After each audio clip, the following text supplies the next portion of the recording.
This isn't a movie. This is real. A homeless veteran, 2 corrupt cops, and a system that was never supposed to be defeated. Today's story isn't just news, it's a real-life action thriller, where every second is the line between survival and being erased. If this is your first time here at Mr. 7 Stories, drop a comment and let us know where you're watching from. We'd love to see how far this story travels.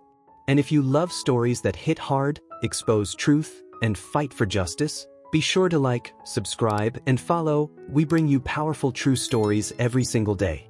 Now buckle up, because justice is about to fight back. Snow had started to fall again as Marcus Delroy Kane crossed the main street of Ashford Hollow. The east wind cut like glass, whipping snowflakes across his face like needle pricks. But Marcus didn't rush. He hadn't rushed since life took its turn after he came back from Kandahar. Draped across his shoulders was an old, faded military jacket, its tiny American flag patch on the sleeve frayed at the edges. His boots were cracked at the heels, streaked with mud, yet polished clean, as if their owner still clung to a shred of dignity amid a life lived curbside. Up ahead stood the Pineway Grill, a small 24-hour diner, its soft yellow light glowing through fogged-up windows like a promise of warmth and humanity. Marcus paused at the entrance, brushing the snow from his shoulders. It had been 3 days since he'd sat in a room with decent heat. 3 days curled up in a corner of an abandoned train station, surviving off church handouts and broken sleep. But today, his veteran's assistance check had finally arrived.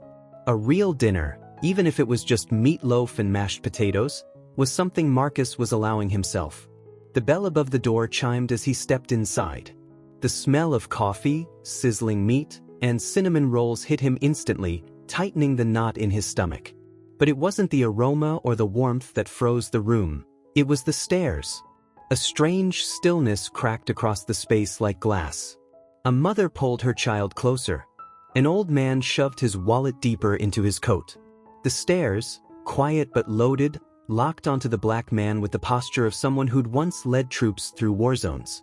Marcus didn't care. He just needed a place to sit.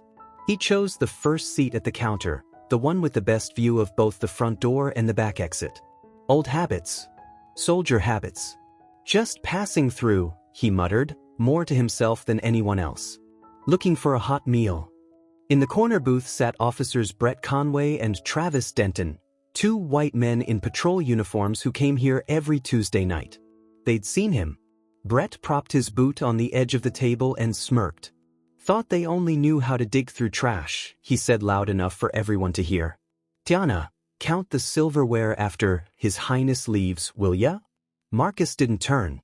His hand tightened slightly around the steaming coffee cup just placed before him. He didn't answer. No need. Words like that had never broken him. But Tiana Brooks, the waitress, her eyes said everything. She flushed red with anger, though she held on to her professional smile. "Can I get you anything else, sir?" she asked quietly, placing a plate of meatloaf in front of him. "There's fresh rolls if you'd like some." "This is more than enough, thank you," he replied. But Marcus's calm only drew them in further. Travis got up and walked over to the counter. "So, Tiana," he said casually, "your little brother's still at the police academy?" He glanced at Marcus. "Hope he's not learning to go soft on this kind of garbage." Marcus slowly set his cup down. He turned, unhurried, eyes locked forward. "I've lost brothers under fire defending this country," he said evenly. "You think you're tough, but really, you're just small men hiding under big hats." The room went still. Brett narrowed his eyes, hand drifting toward his belt, just inches from his holster. But Marcus didn't flinch. He'd seen death in places far darker than this. Words of contempt? They were just another cold wind in Ashford Hollow. He turned back, picked up his fork, and pierced the steaming meatball on his plate. "If dinner's now a crime," he said calmly, "go ahead. Make the arrest." In the back corner of the diner, a teenage boy quietly pulled out his phone and hit the record button. History had just begun to shift. Behind the counter, Tiana Brooks stood frozen, her fist clenched so tightly around the dish towel her knuckles turned white. Her heart pounded, not out of fear, but fury. She'd seen her share of officers in this town mistreating the unhoused. But never like this. Marcus Delroy Kane was not like the others. There was something in his eyes, in the way he sat tall despite the insults, like a bronze statue in the middle of a storm. Silent, but unbreakable. When Brett Conway and Travis Denton yanked Marcus up, citing disturbing the peace, no one in the diner dared to intervene. Tiana instinctively took a step back when Denton shot her a warning glance. They dragged Marcus out the front door, the wooden frame slamming hard against the wall like a slap to the face of justice. Tiana stood there, fingers trembling as they touched the pocket of her apron. The phone was still recording. She hadn't stopped it. She didn't know why. She just knew she couldn't let it end like this. Outside, the snow kept falling. They shoved Marcus against the cruiser like he was a criminal. In the scuffle, the chain around his neck snapped, and 2 dog tags clattered to the ground. One of the officers, Brett, deliberately stepped on them. "Oops," he sneered with a grin. The door slammed shut, and the cruiser sped off, leaving Tiana frozen in place, silhouetted behind the fogged-up diner glass. In the tiny break room behind the kitchen, Tiana rummaged through shelves and bins, her hands shaking so badly she dropped a cup of coffee. She didn't even know what she was looking for until she saw them. The 2 metal tags lying by the trash can, mixed in with snow and grime kicked in from their boots. She knelt down, picked them up, gently brushed off the snow. Etched into the cold steel. Kane Marcus D. Methodist. Essen, partially worn off from abrasion. Tiana bit her lip. She had heard that name before. Not from the news. Not from television. But, in a story her uncle once told, home on leave from the Pentagon. Marcus Kane, her uncle had said, is the reason General Rourke's still breathing today.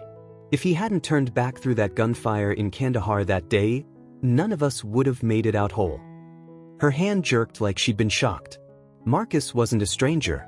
He was a hero, and they had just arrested him like a stray dog. Tiana stepped into the employee restroom and locked the door. She pulled out her phone. First, she saved the video, then emailed a copy to her personal inbox. Then she searched for a name, one she remembered clearly, General Vincent Rourke, U.S. Central Defense Command. She didn't expect to reach him directly. But she did the only thing she could. She dialed the number for Central Command headquarters. After 3 rings, a woman's voice came on, measured and calm. Defense Command Coordination Center. How may I assist you? Tiana swallowed hard. I need to speak with General Rourke. It's urgent. It's about Marcus Kane. There was a beat of silence on the line. Please hold. Tiana closed her eyes. She knew they might think she was crazy, or brush her off. But the cold tags in her apron pocket, and the look in Marcus's eyes before they dragged him away, had planted something undeniable inside her. This wasn't just about one man. It was about an entire system beginning to crack. When Tiana Brooks hung up, her heart was still racing. She didn't know what that call might lead to. But just an hour later, her phone rang. A known number. Ms. Brooks. A low, steady male voice came through. This is Colonel Malcolm Reeve, aide to General Rourke. Are you currently in possession of Marcus Kane's dog tags? Tiana's hands shook. Yes, sir. And I have video footage of him being assaulted and wrongfully detained by 2 officers in Ashford Hollow. Send it to me. I'll text you a secure line in 60 seconds. And, his voice dropped lower, firmer, I strongly suggest you leave your current location. Things are about to move faster than you think. 3 hours later, on the 5th floor of a worn municipal building that housed the Ashford Community Services office, Camille Hart snapped her laptop shut, her expression hardening like she'd just spotted blood on a white lab coat. She was a seasoned civil rights attorney, with nearly 2 decades of courtroom experience. But few videos had made her frown like this one. The footage had been sent to her by Tiana Brooks, a young waitress at the Pineway Grill, the very diner where Marcus Delroy Kane had been arrested. Tiana had once been part of a witness protection and community justice program that Camille had led the previous year. And in the middle of the night, Tiana had called her, voice trembling. Ms. Hart, someone was arrested the wrong way, and I think he used to be military. His name is Marcus Kane. I filmed it all, and I'm scared. The moment she heard the name Marcus Kane, Camille felt a chill run down her spine. Not from fear, but from recognition. It wasn't an unfamiliar name. 10 years ago, during a Pentagon Award ceremony, Camille had attended a reception with General Vincent Rourke, who, at the time, had just survived an ambush in Kandahar. As he recounted the ordeal, he spoke the name Kane with a reverence rarely seen in men of war. And now, that same man, once honored as a hero, was being dragged from a diner in a grainy video, treated like a nobody, surrounded by cold stares and the silence of bystanders. Camille stood up, her voice like ice. "I need the arrest file for Marcus Kane," she said to her assistant. "And get me the regional police station on the line." She paused for a beat, eyes drifting toward the window as the sky outside darkened. "But first, call Colonel Reeve at the Pentagon directly. I want to confirm something." Camille flipped through the civil complaint records filed in Ashford Hollow. Something was deeply wrong. At least 17 complaints had been lodged in the past 2 years involving police violence against the unhoused. Of those, 5 were military veterans. None of them received legal assistance. And all the cases had been dismissed for lack of sufficient evidence. Behind Camille, on the whiteboard, small photographs had begun to appear, taped neatly into rows. A red thread connected Brett Conway, Travis Denton, and one name that sent a chill through her. Captain Wade Mercer. She'd heard of Mercer before. The man in charge of a field training initiative for rookie officers. But according to a classified report she'd once reviewed, Mercer wasn't just a ranking officer. He was the covert leader of an internal network known as the Sentinel Division, a self-appointed group claiming to cleanse the city of undesirable elements. It sounded noble, but in reality, Sentinel was a sophisticated front, a mechanism to forcibly remove the homeless, especially veterans, from the city's core to pave the way for corporate land grabs. Camille leaned back in her chair, exhaling slowly. It started with Kane, but it won't end there. At the Ashford Hollow Police Department, Captain Wade Mercer slammed the door behind him as he entered. He didn't bother taking off his coat. "Where's Kane?" he barked, voice sharp as a blade. Officer Conway looked up from his paperwork. "Holding cell in the basement." Mercer tilted his head. "What about the camera system?" Denton answered quietly, "I disabled the feed from the control board." "First mistake," Mercer snapped, tossing a file onto the desk. "Second mistake, you didn't secure the perimeter. That video from the diner is already out. If the person who filmed it went to the media or a politician, then we've got more than one loose end." Conway swallowed hard. "What do you want to do next, sir?" Mercer narrowed his eyes. "Handle Kane. But not here. And not the usual way. We can't have him die in police custody. Tonight, release him. Drop him near the bus station. And make sure he's kept warm, in that old radio shack he sleeps in." Denton glanced at Conway, then understood. "A gas leak?" Mercer smiled, for the first time all night. "Exactly. And the locals will just think some unhinged vet went up in flames in a filthy shack no one's bothered to inspect. Trash disappears. So does the problem. What about the files? Erase them. As soon as possible." But what Captain Mercer didn't know was this. Camille Hart had already picked up the trail. And the torch of justice had just begun to catch fire. After the video of Marcus Kane's arrest leaked, the atmosphere in Ashford Hollow turned heavy as lead. The news spread like wildfire, even though not a single major news outlet touched the story, as if, for some reason, it had been suffocated midway. But on social media, Marcus's name began to surface in veterans groups, and soon it spread to civil rights forums. Meanwhile, Tiana Brooks had just stepped into her apartment when she spotted a thick envelope lying on her welcome mat. No return address. She knelt down, hands trembling slightly as she opened it. Inside was a termination letter from Pineway Grill, citing violation of internal policies. But what sent a chill down her spine was the photo tucked behind the letter, a picture of her and her younger brother, Isaiah Brooks, taken just last weekend outside the academy. Scribbled across it in jagged handwriting, "Pick a side, while you still can." Isaiah Brooks, 22 years old, hurried into the cramped office where Camille Hart was working, sweat still clinging to his brow. He looked nothing like the neatly dressed academy recruit he once was. His eyes were sunken from sleepless nights, but they still held a rare kind of resolve. He was Tiana Brooks' younger brother, the same Tiana who had sent Camille the video of Marcus Kane's unlawful arrest just 3 days earlier. And it was Tiana, before being threatened and fired, who had whispered to him, "If anything happens, go to Ms. Camille. She'll know what to do." Isaiah wasn't an outsider.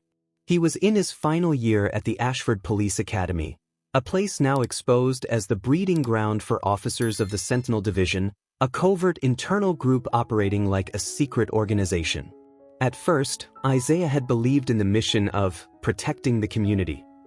But through off-the-record training sessions, he began to uncover a much darker reality hidden behind that honorable name. "I need to speak with you," Isaiah said between breaths, lingering at the doorway like someone being followed. "There's no one else I can trust."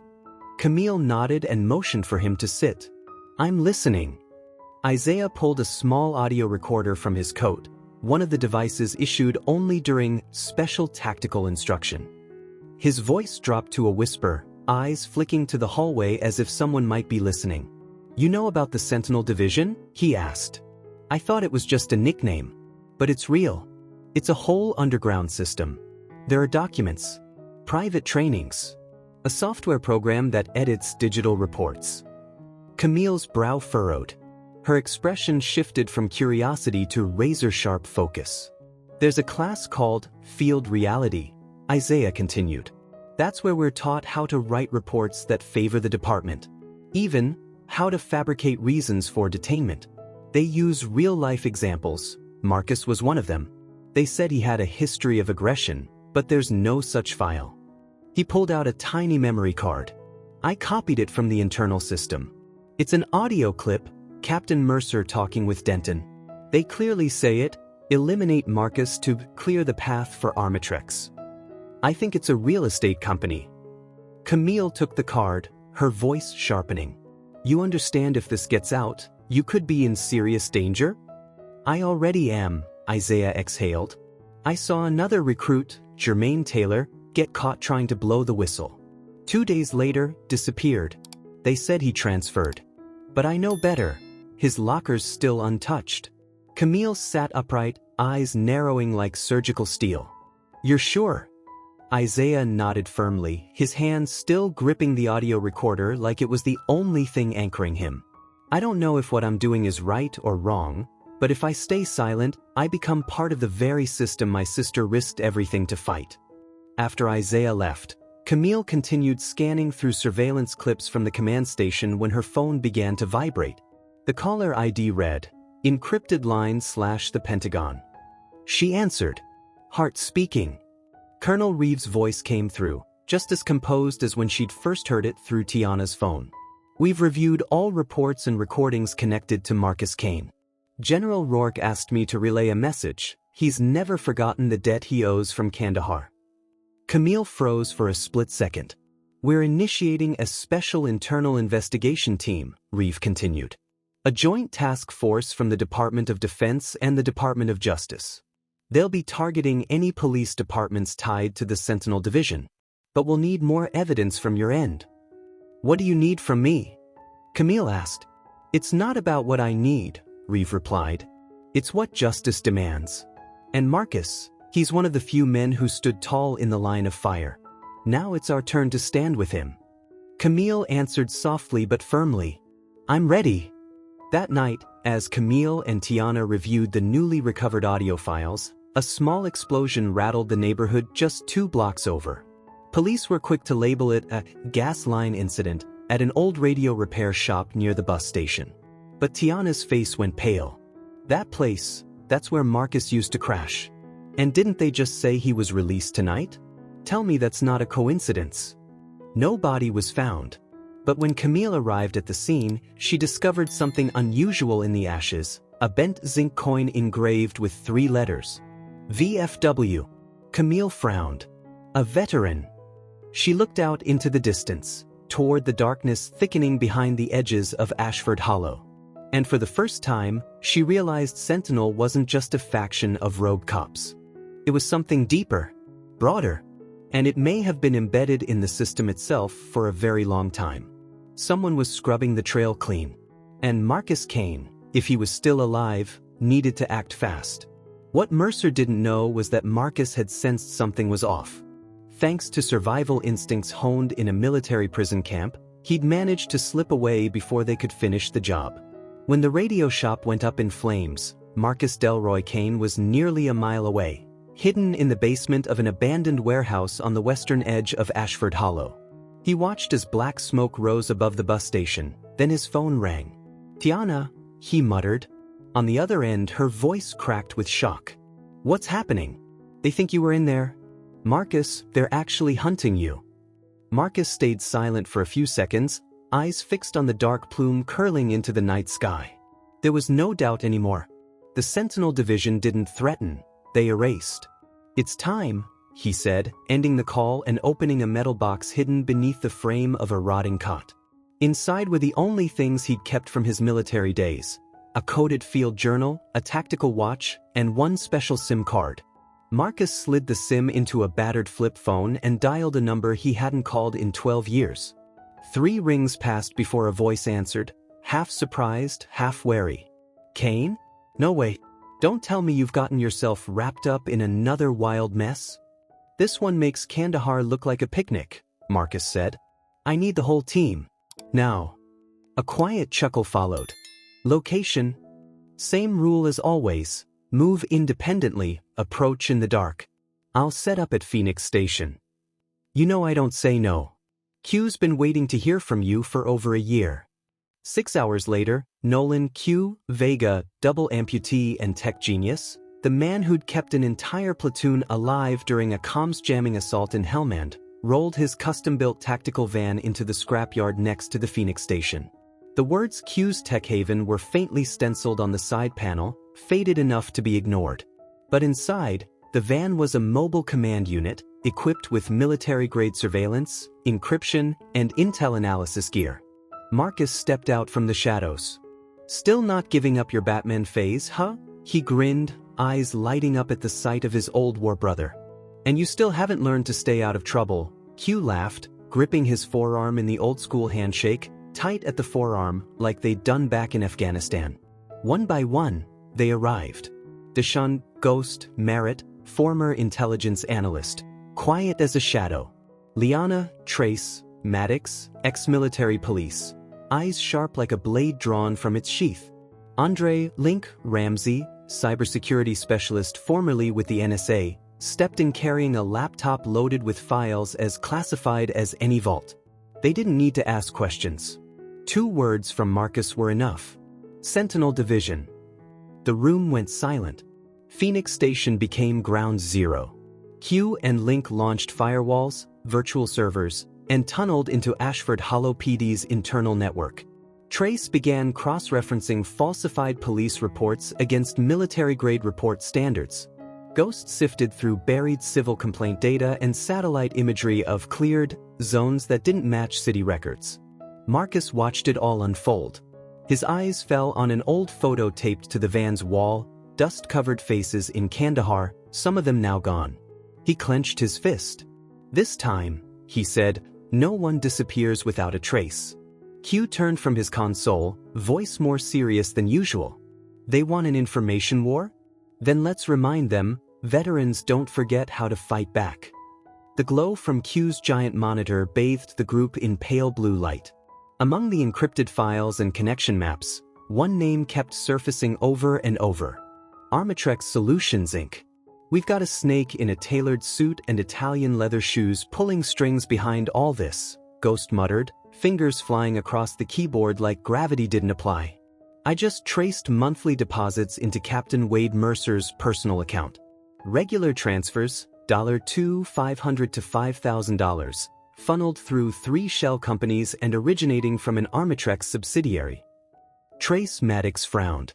"Armatrex? I thought they were a defense contractor. Why are they tied to a small-town police station?" "Exactly," Link chimed in, pulling up a leaked internal presentation. They're running an operation called the Urban Redeploy Initiative. It's basically sanitize low-value neighborhoods by removing the homeless, unemployed veterans, and poor residents. Then their real estate arm swoops in, buys the land for pennies, and redevelops it into high-end housing. Marcus nodded, his eyes like ice. They're repeating what war did to us: divide, control, and profit off human wreckage. Meanwhile, at the Armatrex Solutions headquarters in Chicago, a man with silver hair and a custom black Brioni suit sat in a glass-walled office on the 43rd floor. Gideon Vance, CEO of Armatrex Solutions Incorporated, sipped aged single malt scotch as a projection lit up his desk, footage from a recent Sentinel Division meeting. Kane is still alive, a senior advisor reported. And he's reactivated his old team. We've just detected unauthorized breaches in the Northeast region servers. Veterans never know when to quit, Gideon sighed, setting down his glass. Initiate the cleansing protocol. Wipe every speck of dust before the media catches wind. Cleansing, his advisor asked cautiously. Erase all records linked to the Sentinel Division, Gideon said coldly. And if anyone in the force even thinks about talking, well, we have ways of keeping them silent. Back in Ashford Hollow, Camille Hart stepped into Q's mobile command center with a thick folder in hand. Her face lit up with a mixture of urgency and a hint of triumph. You wanted proof? She said. I just unearthed a confidentiality agreement between Armatrex and the Ashford Police Department, signed directly under the name of a strategic support initiative. You know what the support includes? Surveillance drones, monitoring equipment, and off-system training expenses. Guess who received the funds? Captain Mercer. Jesus, Q muttered. I'm not done, Camille continued, pulling out a zoning map. Through a shell company called Clearway Holdings, Armatrex has already acquired nearly 40% of the land along Ashford's main corridor, right where the highest number of temporary residents live. They've filed for demolition permits, scheduled to be approved in 3 weeks. Gentrification through forced compliance, Ghost murmured. A legal sweep disguised as progress. Marcus looked around, his voice low but heavy. If we don't expose them before those permits are approved, hundreds of people will be swept into the storm. Trace clenched her fists. And this time, it won't be gunfire, it'll be silent verdicts passed in boardrooms. Q pushed back from his desk, dead serious. We need a knockout blow. A video. Something irrefutable. Something the whole damn internet will see, so no one can pretend they didn't know. Marcus nodded. Then let's begin. We're not just fighting for one town, we're fighting for every block where justice is up for sale. Inside a repurposed underground basement on Ashford Hollow's south side, Nolan Q. Vega's laptop hummed at full throttle. The walls were covered in monitors playing back dozens of interview clips, faces of those harassed by the Sentinel Division, evicted from shelters, beaten, or cut off from social aid. These weren't nameless statistics anymore. They were people. At a crossfade right here, Tiana Brooks said, eyes locked on the footage she and Q were editing. Emphasize Marcus's eyes as he picks up his dog tags from the snow. That shot, it'll shatter people's hearts. Q nodded, fingers gliding over the mouse. This clip goes live at 8 p.m. Eastern. Soundtrack remixed by Link, slow, heavy, no pity, just the truth. In less than 36 hours, they had built a visual anthem titled The Veteran They Tried to Erase. Tiana narrated. Her voice was low, emotional yet steady, opening with a single question. If justice isn't for everyone, can it still be called justice? Within the first 3 hours of release, the video hit over 500,000 views. Hashtags #Justice for Marcus and #Truth in Ashford surged to the top of the national trending list. Veteran organizations, independent journalists, and even celebrities who had served in the military began to share the clip. But just as victory seemed near, an unexpected disruption struck. While Camille was giving a live interview on a regional news broadcast about the campaign, the studio lights suddenly went black. The audio cut out. In the dark, a figure rushed at her, seizing her arm. Camille Hart. A deep male voice, right in her ear. Message from Mercer. Before she could react, something was shoved into her coat pocket. The studio door flew open. Footsteps echoed down the hallway and vanished. When the lights came back on, Camille stood frozen. Slowly, she reached into her pocket. Inside was a Polaroid photo, Tiana walking with her brother, Isaiah. A red circle drawn around their heads. On the back, scrawled in rough handwriting, "Choose your words wisely, counselor." "I'm fine," Camille said as she returned to the mobile command post, her face hardened. "But we just got Mercer's message. Loud and clear. They're panicking and dangerous." Q, watching the internal camera feeds, immediately locked his systems and swiveled his chair toward her. "We need to get Tiana and Isaiah out of town now. I can map a safe route, swap their SIMs, and set up a temporary surveillance shield." But Camille raised a hand to stop him. "No need. I just got an encrypted message from Colonel Reeve. He and General Rourke have been following this case more closely than we thought. And they've just activated a Department of Defense-level witness protection order." Marcus looked up. "Military protection?" "Exactly," Camille confirmed. "A special unit has been deployed, call sign Echo 6. They've escorted high-risk witnesses for the DOJ during internal corruption investigations. They'll extract Tiana and Isaiah to a temporary safe base, classified as a veteran rehabilitation center, but fully under military jurisdiction." Trace narrowed her eyes. "So no one from Sentinel can get near them?" "Not just can't, they'll be under reverse surveillance," Camille added. "According to Reeve, every internal communication from Mercer and his associates will be intercepted via military satellites over the next 48 hours. Marcus gave a slow nod, his gaze sharpening. "Rourke's all in.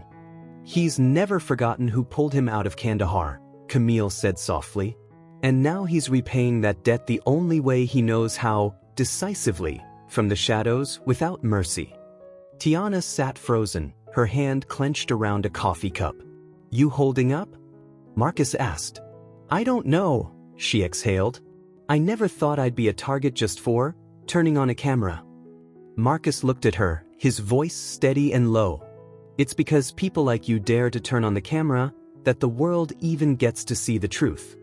Tiana looked up, then, for the first time since the ordeal began, she smiled.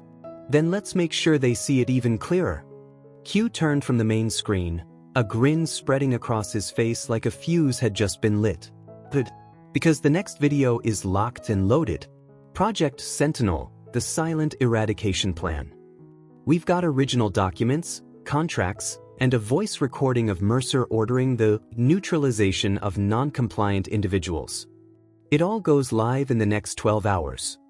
But this time, they had protection. They had a plan. And they had belief." That evening, the second video was released alongside a series of in-depth posts exposing the links between Armatrex, the Sentinel division, and a disturbing pattern of disappearances. In the final scene, Marcus sat before the camera, a soft light falling across his weather-worn face. His voice was calm, deep, and deliberate. "They thought I had nothing left. But I have one thing they can't take: the truth.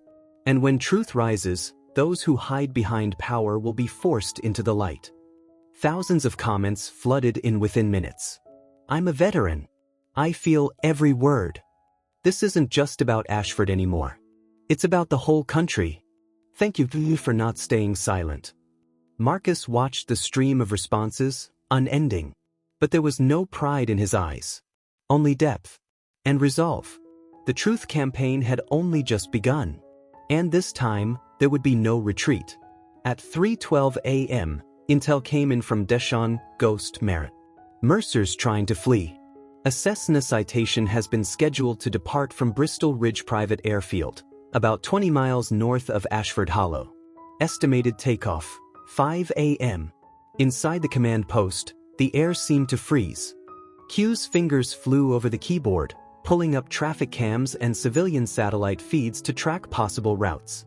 Camille stood beside Marcus, prosecution files already prepped, but if Mercer left U.S. soil, the case would collapse into shadows.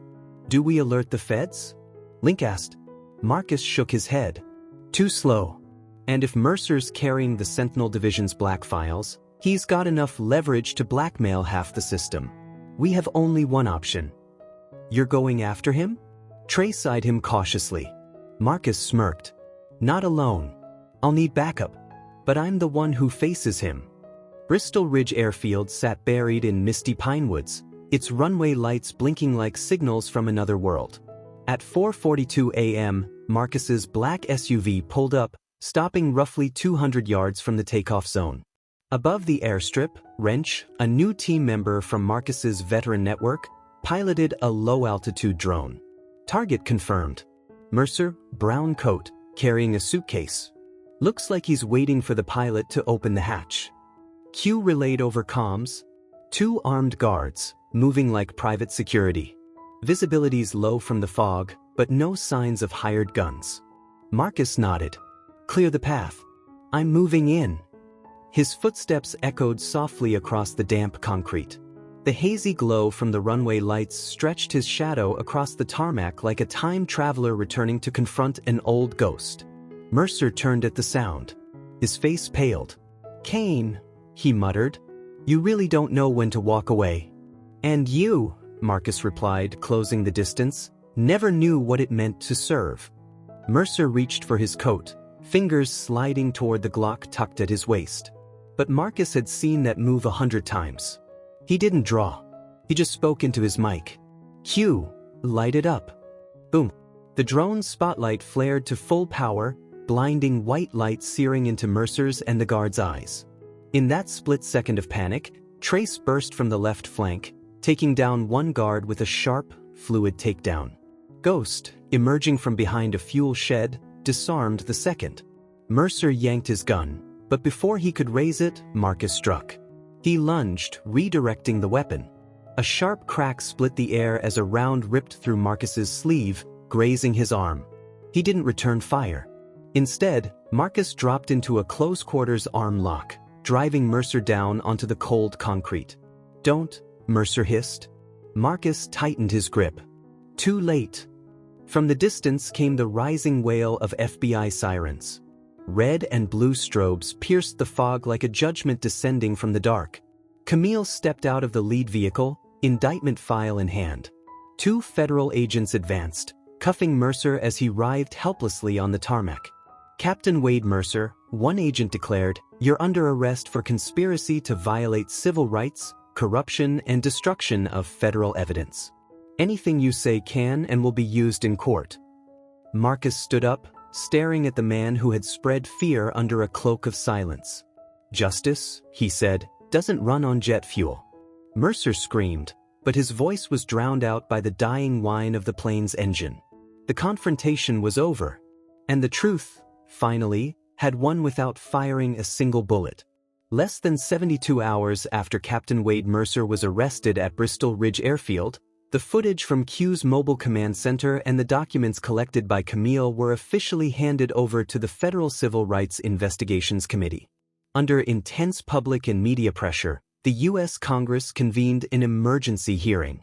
Marcus Delroy Kane, dressed in a simple, dignified suit, walked into the Capitol for the first time, not as a man wrongfully arrested for disturbing the peace, but as a living witness, a whistleblower, and a soldier who never laid down his weapon in the face of injustice. "I didn't come here to tell a sad story," Marcus began before the committee, his voice low but resolute. "I came to remind you that no matter how powerful a system is, if no one dares to stop and ask, 'Is this right?' then it will keep grinding down those who have no voice." From the gallery, a man in a trimmed military uniform entered the chamber, General Rourke. As Marcus finished his testimony, their eyes met for the first time in nearly 20 years. No words were needed, just a nod, and a silent handshake. General Rourke leaned in and whispered, "You saved me in Kandahar. Today, you saved this country from another kind of wound." The federal investigation expanded. 17 police departments across smaller states were placed under internal review after signs emerged that they were mimicking the Sentinel Division under other names. Internal emails, shadowy wire transfers from Armatrex, and audio recordings ordering the neutralization of disruptive elements became potent legal weapons. 3 senior executives at Armitrex were indicted. One FBI deputy director resigned amid evidence he had overlooked early warnings submitted by Camille Hart. As for Camille's legal team, now hailed as a model for privatized justice done right, they began opening free legal aid branches for homeless veterans in cities with high rates of social displacement. The movement peaked when the president officially signed the Liberty Shelter Act, a federal law protecting the housing, healthcare access, and legal rights of homeless individuals and veterans nationwide. Camille stood beside Marcus during the signing ceremony. She whispered, "The law won't erase what you went through, but it will keep thousands of others from walking through the same hell." Marcus smiled gently. "We can't rewrite the past, but we can stop it from repeating." In the backyard of a newly built Veterans Support Center in Ashford Hollow, once the same abandoned warehouse Marcus had hidden in, a message was etched into the red brick wall. Justice is not a privilege. Justice is a foundation. Below it, hundreds of signatures from people who once remained silent, now proudly speaking up. And among them stood one timeless truth. Sometimes all it takes to change a system is one person who refuses to bow. On an early autumn morning, the skies above Ashford Hollow gleamed like glass, sunlight trickling through maple leaves turning a soft amber. In the town center, hundreds gathered for the dedication of the Delroy Kane Community Center, a place named not just after a man, but after an unbreakable spirit. The center stood as a 3-story red brick building surrounded by wooden benches, native wildflower gardens, and murals painted by local veterans and unhoused residents. Inside were counseling rooms, creative spaces, job training classrooms, and a modest library showcasing the Sentinel case files, a living reminder that truth always has value. At the ribbon-cutting ceremony, Marcus Delroy Kane wore a simple shirt and held the mic in one hand. He looked out across the crowd. Tiana Brooks, now owner of Brooks and Bean, a non-profit cafe just across the street. Camille Hart, founder of Justice Forward, now expanding into 4 more states, and hundreds of faces who once had no name in the system. "Not long ago," Marcus began, "I was curled up against a brick wall just a few blocks from here, shivering from the cold and from the fear that no one would ever hear me." He paused, eyes drifting across the brass nameplates set along the walkway, etched with the names of those lost along the journey: Jermaine Taylor, Thomas Bell, and others once forgotten, now remembered forever.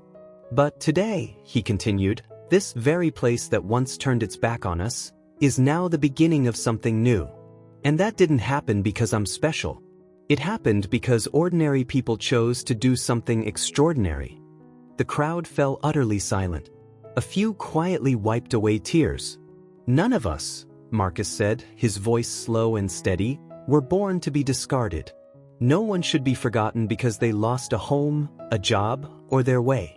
And no one, let me be clear, no one should ever be stripped of their dignity just because they have nowhere else to go." Applause followed. Not loud, but warm, like the acknowledgement of a once silent town that had finally found its voice. That evening, at Brooks and Bean, Tiana stood behind the counter, serving coffee to an elderly veteran who'd just been hired to work the garden beds at the new center. Camille chatted nearby with a group of law students interning for the fall. By the window, Marcus sat across from a young man, new in town, still carrying the weight of the streets in his eyes. "You really think someone like me could change anything?" the boy asked, eyes fixed on his steaming cup. Marcus smiled. "You don't have to change the world overnight," he said. "Just stand your ground, even once, against what's wrong. That's where every great thing begins." Out in the distance, the sign for the Delroy Kane Community Center glowed softly, its light reflecting across the damp pavement. A town that had once stood for silence and denial was now a beacon guiding thousands back to themselves.